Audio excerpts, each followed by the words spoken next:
Muy bien. Bueno, bienvenidos, muchísimas gracias por asistir a la presentación del libro 5 duros de Diego Vargas, y sobre todo lo tengo que agradecer dos veces, porque una porque asistáis y otra porque dejéis de jugar a todo lo que hay dentro, que yo entiendo que es difícil, ¿vale? Así que, por favor, vamos a recibir con un fuerte aplauso a Diego Vargas. Muchas gracias. Buenas, muchas gracias y bueno, también perdón porque no vais a estar jugando, pero voy a hacer que os lo paséis bien también, os prometo.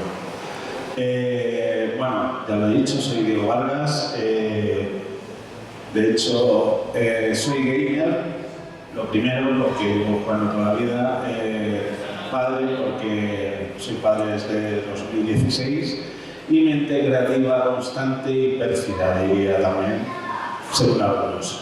Y entonces, bueno, a partir de esto, de esta función de cosas, salen pues muchas cosas.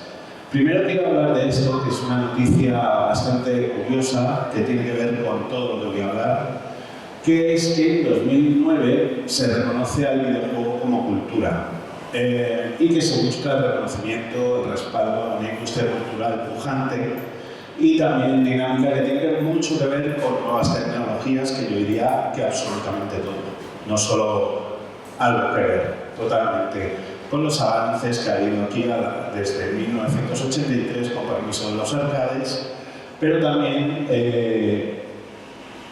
hitos tecnológicos que, por suerte, a través de los libros que voy a ir sacando, la gente lo va a ir viendo. Pero antes, porque me he adelantado, perdón, vamos a seguir hablando de cómo surge esta idea de 5 duros y de dónde vengo yo y por qué ha salido esto. En septiembre de 2015, que es cuando yo empiezo en una universidad que se llama UTAD, y tengo la suerte de sacar el primer juego que es multipremiado en España, con entre ellos el premio de la Pulga. Y pues fue un buen pistoletazo para pues, lo que yo decía, yo tenía una vocación que era hacer videojuegos, estaba muy contento de tener esa suerte de que fuéramos conocidos y empezamos a hacer un nuevo juego. Ese nuevo juego es Runner Heroes. Runner Heroes fue un proyecto gigantesco en el que intervino más de 30 personas.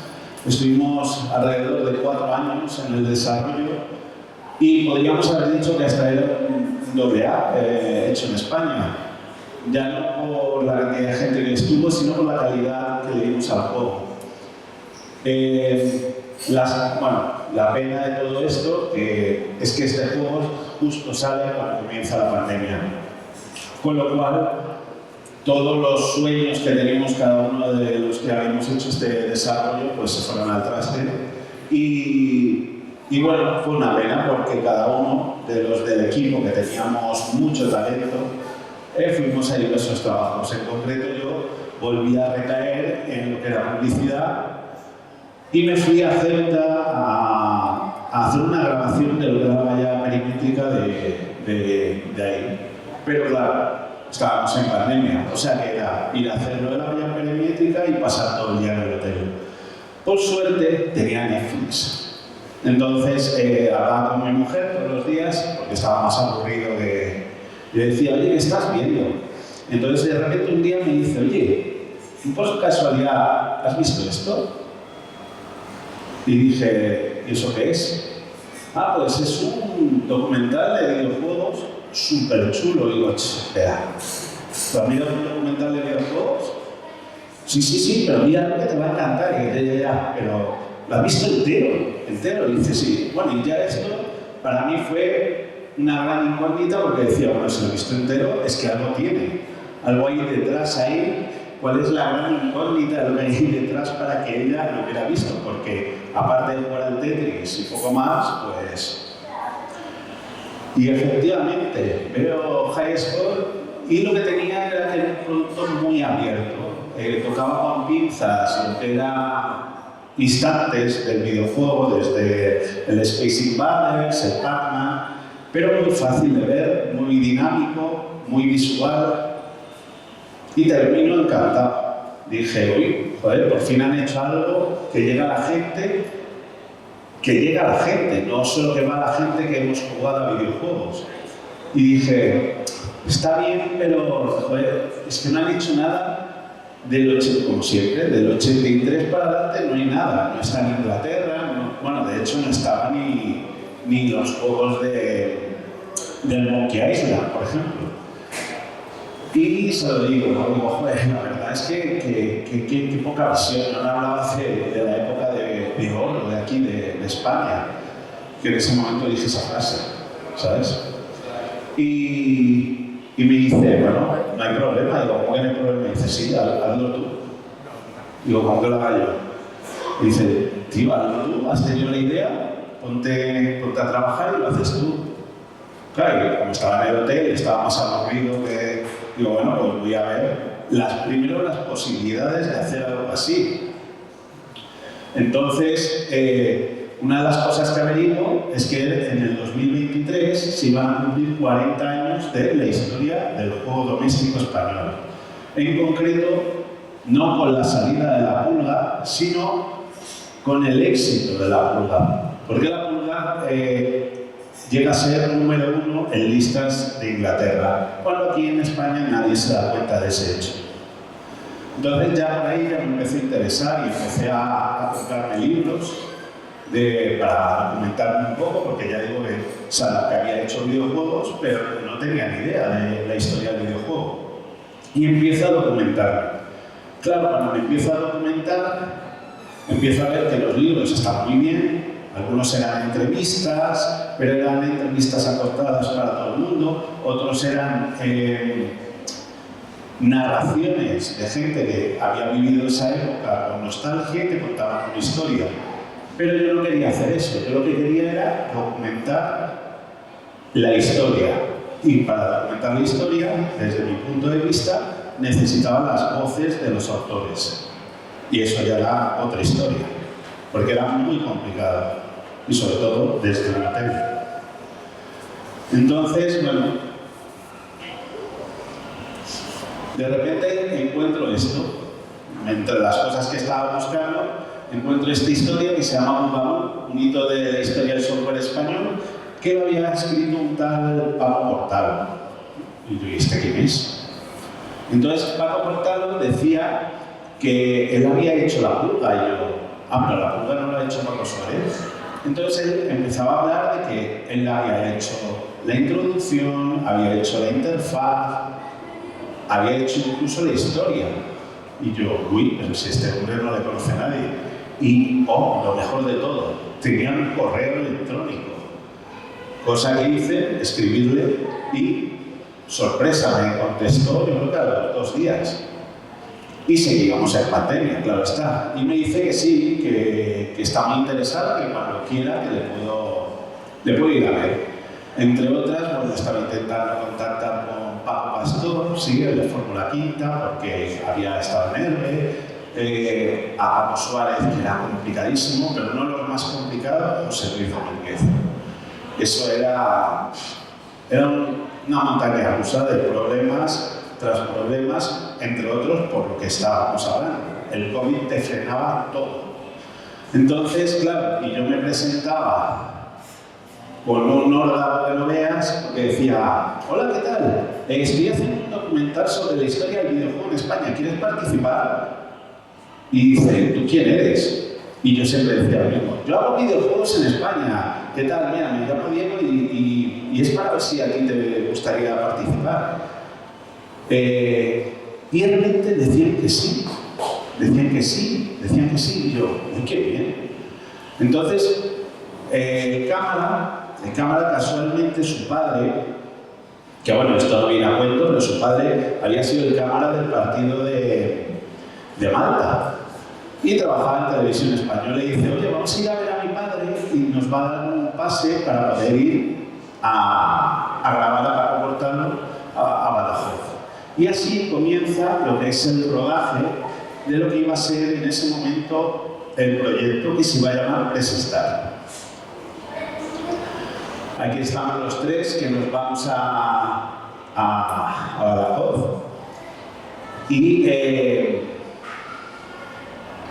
pues lo dicho, empiezan a salir. Tenemos a Paco Pastor, María Jesús López, perdón, que no me acuerdo de todos, Julio Martín, los hermanos Ruiz, Paco Suárez, en fin, empiezan a salir entrevistas, y empezamos a tener muchísimo material fotográfico, de vídeo, y decíamos, oye, ¿qué hacemos con todo esto? Porque seguimos en pandemias, que era el problema. Y se me ocurre una idea que, como en ese momento parecía la gran idea, es, oye, si hacemos un Kickstarter y decimos que vamos a hacer unos Blu-rays y hacemos el documental, y hacemos 7 capítulos, con todo lo que tenemos. Y así fuimos. Hacemos el Kickstarter, que es algo que hay que trabajar muchísimo, pero hay cosas que no sabíamos. Un Kickstarter no lo puedes hacer si no te conoce nadie, porque si no te conoce nadie, el Kickstarter directamente tienes un porcentaje grandísimo de que no vaya a funcionar.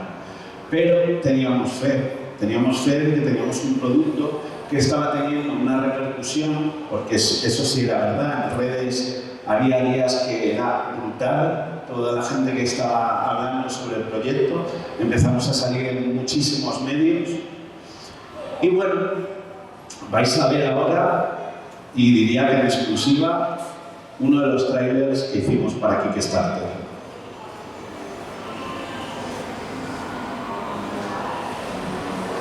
Pues esta entrevista a Nacho y Víctor Ruiz. Vamos a ver.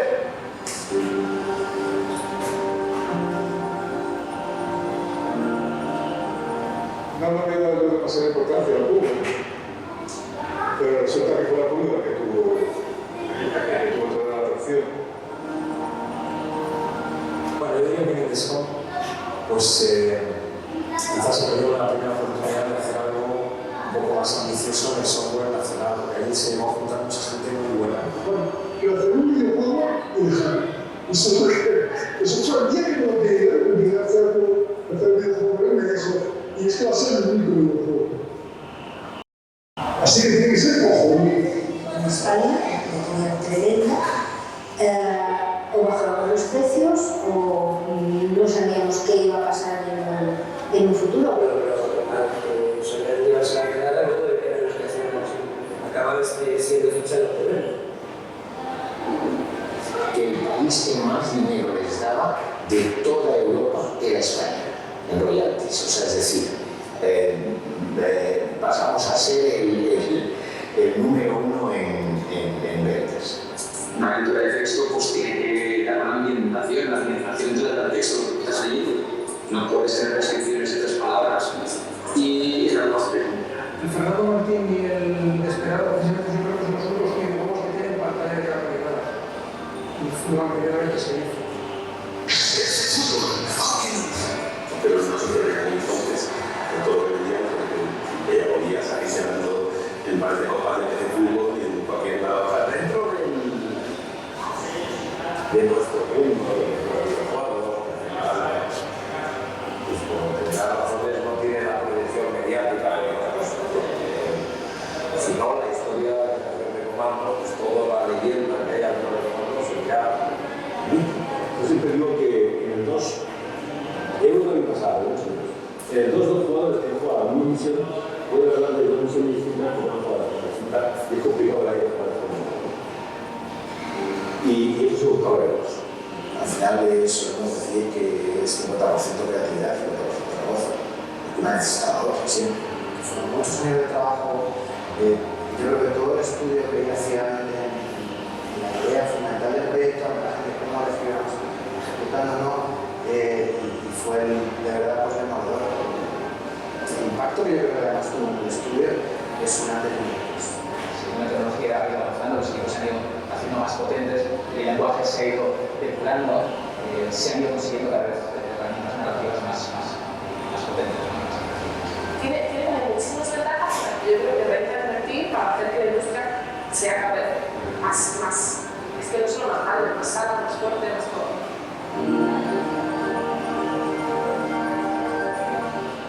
Pero sí, o sea, hay industrias tendría que haber más. Podemos hacer más.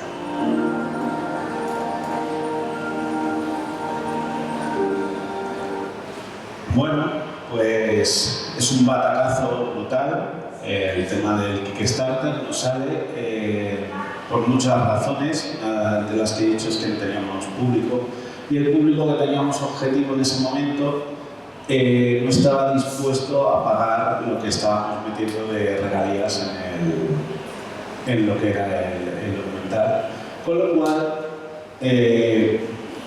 eso se frena, se pone en pausa. Y bueno, como habíamos entablado muchas entrevistas, entre ellas con Paco Suárez me dice que tenía un nuevo motor y que estaba haciendo una nueva pulga y que sí quería meterme con él en el proyecto. Y yo dije, hombre, pues sí, pero con una condición, evolucionar lo que era el concepto de la pulga. Y así nace The Flare Evolution, que es un juego que sale luego para Nintendo Switch y para Steam. Y yo lo considero pues una de las cosas que creo que aquí en España se ha perdido, que es coger conceptos antiguos como Sirfred, Babalibre y tal, pero no hacer un remake, sino hacer un juego nuevo que suponga una evolución de ese concepto. Entonces, bueno, este juego sí, la verdad que tuvo bastante éxito, el juego es muy divertido. Pero bueno, en ventas es otra cosa. Pero sí que es verdad que muchísima gente ha jugado el juego, nos lo ha dicho, que el concepto nuevo que tiene, que ojalá se dieran más juegos. Lo que estoy hablando de esa evolución. Porque otra de las cosas que consiguieron ellos en ese momento era identidad del videojuego. En concreto la primera prueba, todo lo que era Inglaterra, lo que decían los medios era a ver si que estaban esperando ver más productos españoles. O sea, nos habíamos creado ya una imagen de marca, por así decirlo. Bueno, pues siguiendo con esto, digo, ponemos en pausa el proyecto de PressStar, pero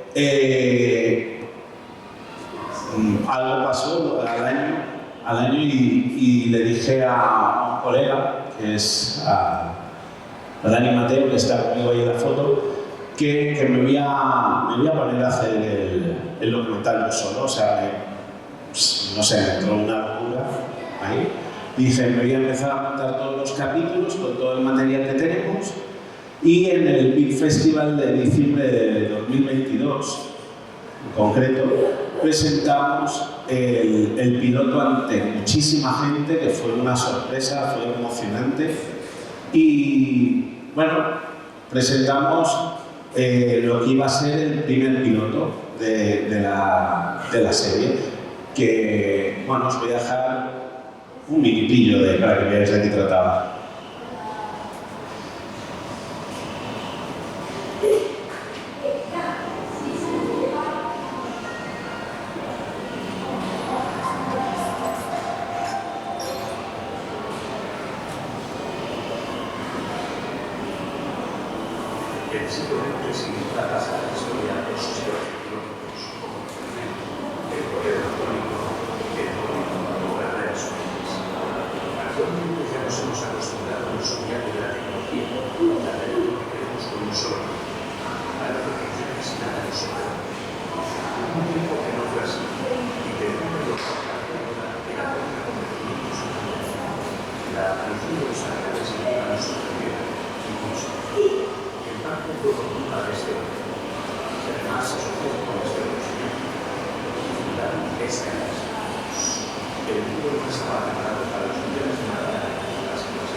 Basado en ingresar $154 millones en 1978 a unos asombrosos 5.313 millones en 1982. A tal ya no era práctica consola del mercado y le salieron muchos competidores. Era algo así como una consola que me da a mi hijo. Luego, ¿qué me pensaba? ¿Vas a coger fan? ¿O le colisión? ¿O le gaming? En eso no me da Sensor System 2, Manual Source, Material Televisión 2, System Game Systems, Transmisión, Connectors. Sin duda la industria del videojuego se ha desarrollado. En 1982, Atari empezó a perder prestigio, así que ha regularizado a sus trabajadores, la impaciencia de sus directivos y la mala calidad de su producto. Hubiera su imperio lanzando este juego que fue un gigantesco fracaso que lleva a Atari a la quiebra. Así que, picando lo que parecía ser una mina de oro, acabó literalmente en el desastre. Pero por suerte el videojuego no murió. Un año antes, en 1981, en Inglaterra, este caballero visionario sorprendió a todos con el lanzamiento de un microordenador de única memoria llamado ZX8000. Y este hecho supone la chispa para el lanzamiento del videojuego de España, una parte de la historia del videojuego que es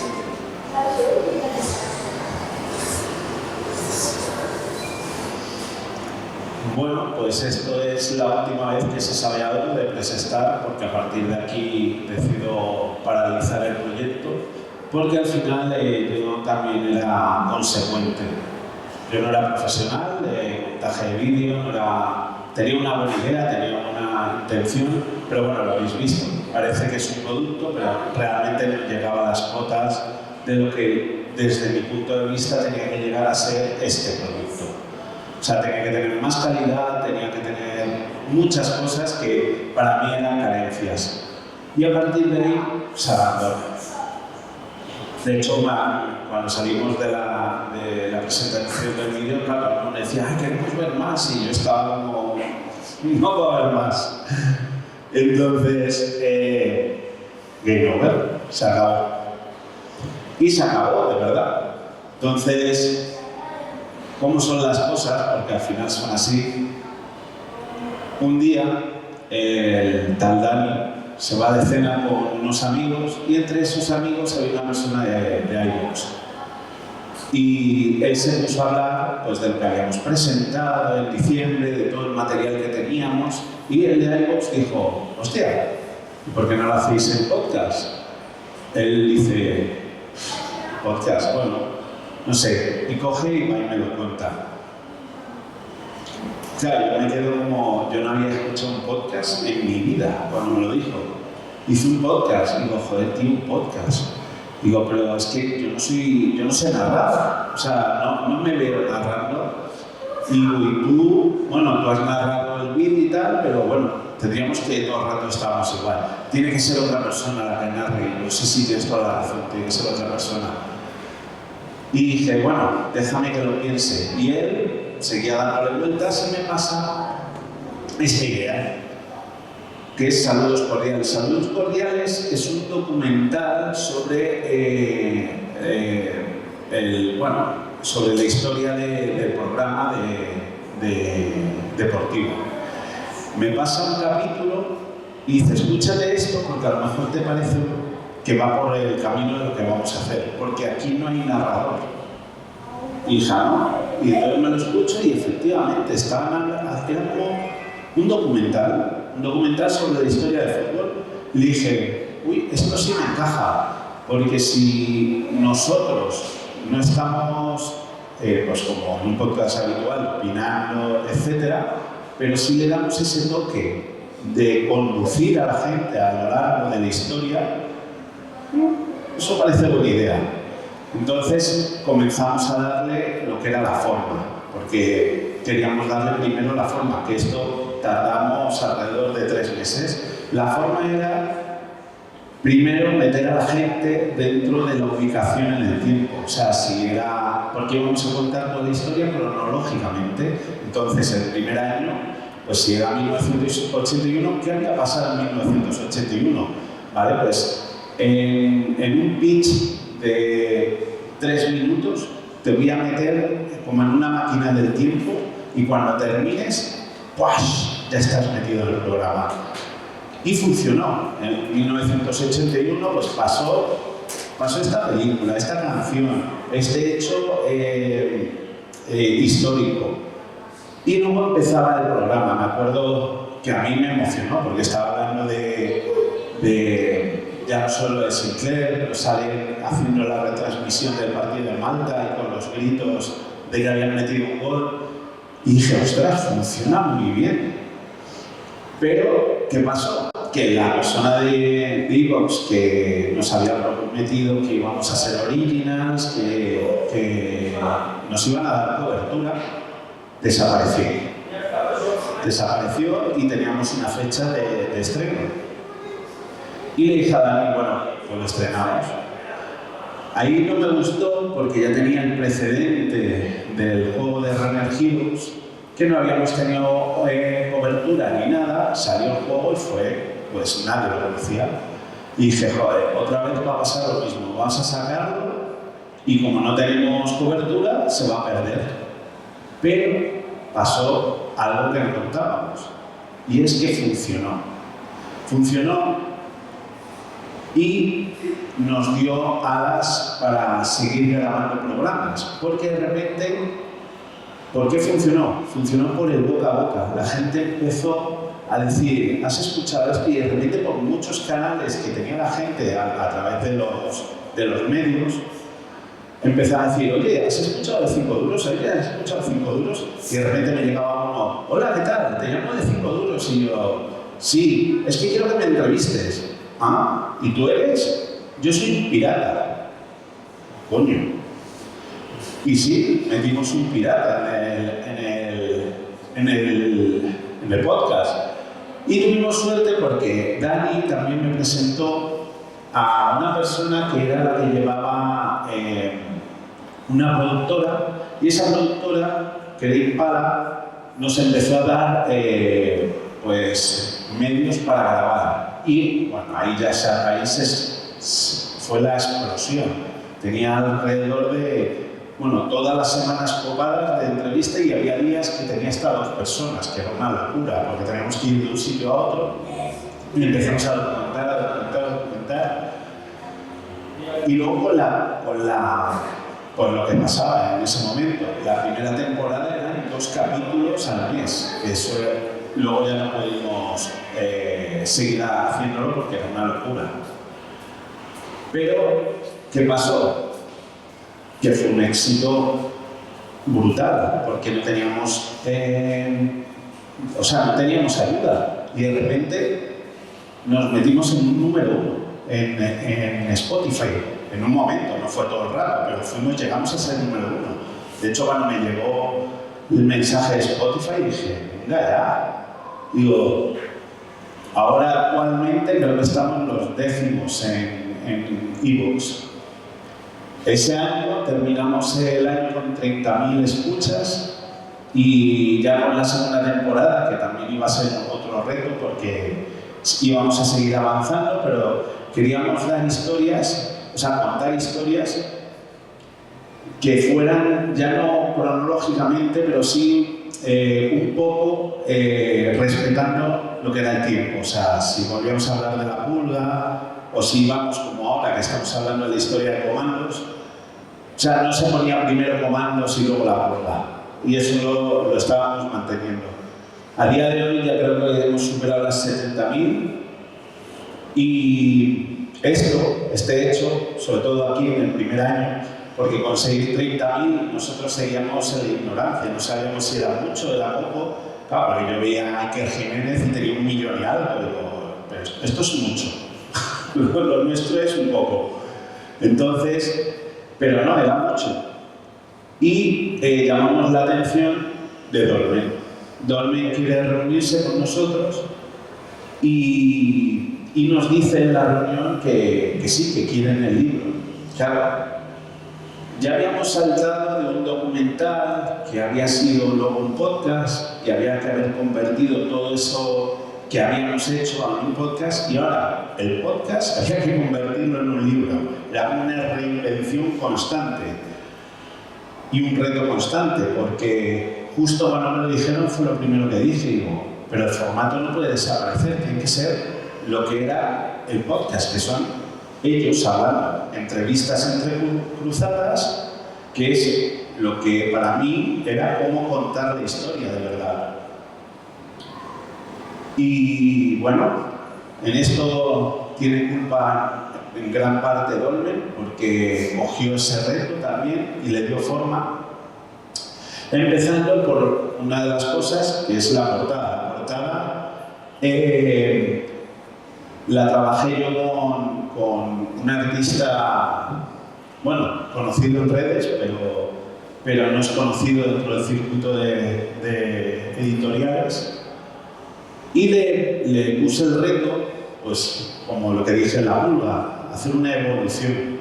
Y le dije, oye, quiero coger personajes clásicos, pero quiero evolucionarlos. Y como quiero llegar a todos, como dice ahí en la portada, que es llegar a la historia del videojuego en España para todos, quiero que me los hagas a estilo, pues su estilo, que era el fuerte de él, que era el estilo de Ghibli. Y así lo hizo, y claro, cuando empieza a ver sacar los personajes, le decía, joder, ¿te imaginas una abadía del crimen con los personajes así ahora? En vez de hacer un remake, digo, te haces un juego ahora así. Y claro, según iba pasando, se lo enseñó a Dolmen y a Dolmen le encantó, porque no había un precedente de portada así. Normalmente eran chascarrillos a lo que habían sido, más que portadas, ilustradores del pasado. O sea, sería un poco lo que era su estilo. Y luego viene la parte de la maquetación. La maquetación, que era el otro reto de cómo trasladar lo que era el podcast al libro. Tenía dos cosas que sabía que iba a ser el plus, porque había una pregunta que es: ¿y si yo me he escuchado el podcast, por qué me voy a leer el libro? Vale. Te vas a leer el libro por 3 razones. La primera, el libro tiene más material de entrevistas, porque hubo muchas entrevistas que se dieron después de algunos capítulos que no pudimos introducir, pero en el libro sí está.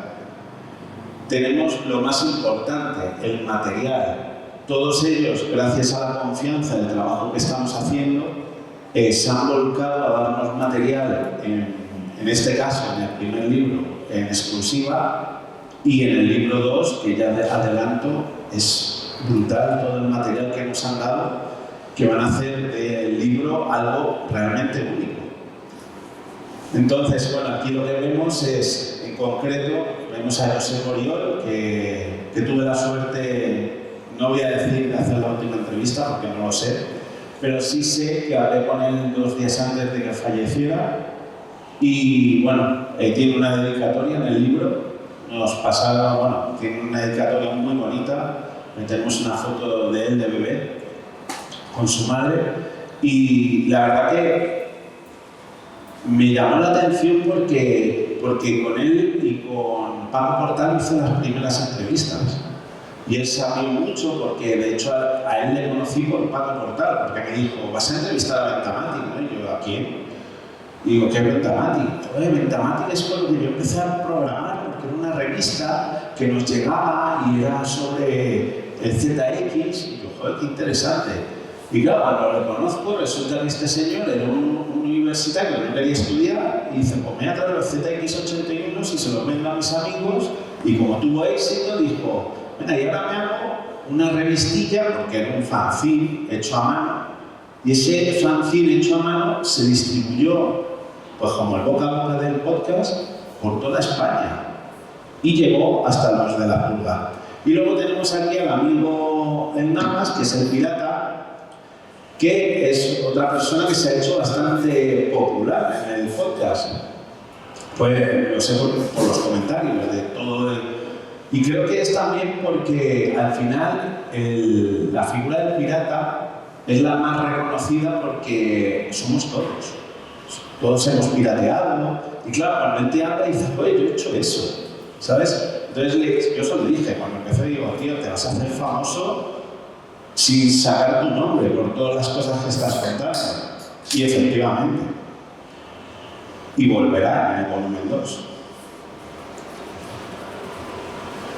Luego tenemos pues entrevistas que fueron, pues igual que la de José Luis Domínguez, otra de las que me costó muchísimo es la de Gonzalo Martín. Pues Gonzalo Martín realmente no quería hablar del caso de Fernando Martín porque pues a causa de otras, bueno, de todas las cosas que se habían dicho a lo largo desde 1985, libros que han salido después, pues no le dejaban en buen lugar a él, le dejaban como, hay un caso, no lo voy a contar, pero no le dejaban en buen lugar y él decide que no va a hacer más entrevistas. Y claro, a mí, que yo llegaba al último, pues me habían metido un muro gigantesco y era como, bueno, y ahora cómo le entrevisto yo a esta persona, porque era realmente vital para contar el caso. Y bueno, fue una labor que le agradezco a Julio, a su hermano, porque Julio tuvo mucho que ver para convencerle. De hecho, tuvimos una reunión en el retiro, que no era para entrevistarle, sino para que me conociera, para que viera al señor de barbas, que no mordía, y que iba a hacer algo que no se había hecho antes. Y me dice, ¿qué? Digo, te voy a dejar hablar. Y claro, me impresionó. Dijo, digo, sí, te voy a dejar hablar y lo voy a respetar lo que digas, porque eso es tu pensamiento y es tu perfil de la historia. Y bueno, aquí se ve un poco que se sigue el formato del podcast, porque lo que vamos a hacer, bueno, lo que se está haciendo es que se salta de una conversación a otra, igual que en el podcast, y casualmente cuando salió el libro, un catedrático, colega, me dijo que el formato era muy acertado.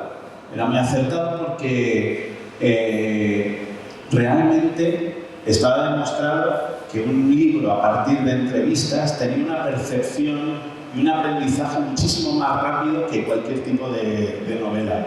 Que el formato así había sido idóneo. Ha sido suerte. Porque no estuvo pensado para eso. Lo que queríamos era llevar lo que era el podcast y salió este formato.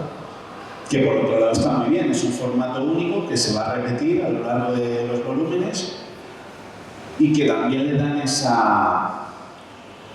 bueno, lo hacen especial, por así decirlo. Luego, otra de las cosas que hemos conseguido entrevistar, por ejemplo, es a María Jesús López. María Jesús López es uno de los personajes más reseñables dentro de la industria, en este momento como comercial de Herbe. También nos llamó la atención porque cuando tú ponías Herbe en Wikipedia salía Paco Pastor y Andrew Bagni, pero María Jesús López no. Y yo, qué raro. Pues nada, tuvimos que arreglarlo. Lo editamos y ahora en Wikipedia sale María Jesús López. No por nada, simplemente porque es una de las fundadoras. Y bueno, una de las fundadoras que va a tener mucha historia a lo largo de los volúmenes. Bueno, aquí también se ve, por ejemplo, ahí en el anuncio, la labor de investigación que he hecho a lo largo de... pues empezó en el 2020 y culminó ahora en 2023, pero que ha sido una búsqueda de revistas, de documentos. Ha sido brutal. Ahora, por suerte, a la hora de hacer el volumen 2, es más fácil porque ya sé un poco cómo funciona el trabajo y se hace más... es más amable, por así decirlo. Luego, lo último que quiero decir, aparte de cuando ya sale el libro sale por parte de Dolmen, si se compra a través de la editorial de Dolmen, sale con un regalo que he querido dar a todos, que es el cuaderno de trabajo de la pulga.